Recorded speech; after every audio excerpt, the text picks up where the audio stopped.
Bayanganmu masih tersisa. Langit sore itu kelabu, awan menggantung rendah, seolah enggan berpindah, membawa aroma hujan yang sudah sangat akrab di hidung. Keina.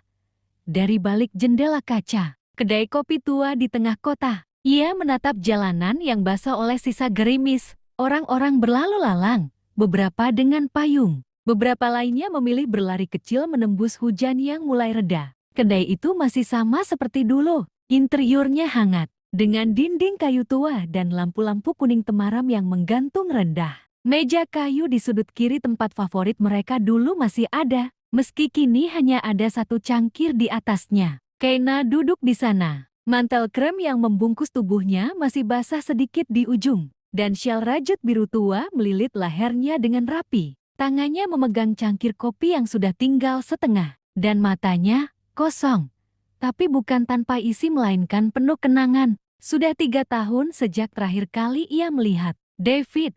3 tahun sejak pria itu mengejar mimpinya ke seberang dunia. Dan 3 tahun sejak Keina meyakinkan dirinya untuk mengikhlaskan meskipun setiap bagian dari dirinya tahu ia tidak pernah benar-benar bisa melupakan. Setiap Sabtu sore seperti ini, Keina selalu kembali ke kedai ini. Bukan karena ia berharap David akan muncul, tapi karena inilah satu-satunya tempat di mana bayangan David masih terasa nyata. Lalu hari ini, di antara aroma kopi dan suara hujan yang menari di atap, sebuah suara memanggil namanya pelan, namun cukup jelas untuk membuat jantungnya berhenti sesaat. Keina, ia menoleh, perlahan, dan di ambang pintu, berdiri sosok yang pernah menjadi dunia baginya. Rambutnya sedikit lebih panjang, janggut tipis menghiasi rahangnya, dan mata itu, mata yang dulu mampu menenangkannya hanya dengan satu tatapan. David, maaf, aku tahu ini tiba-tiba,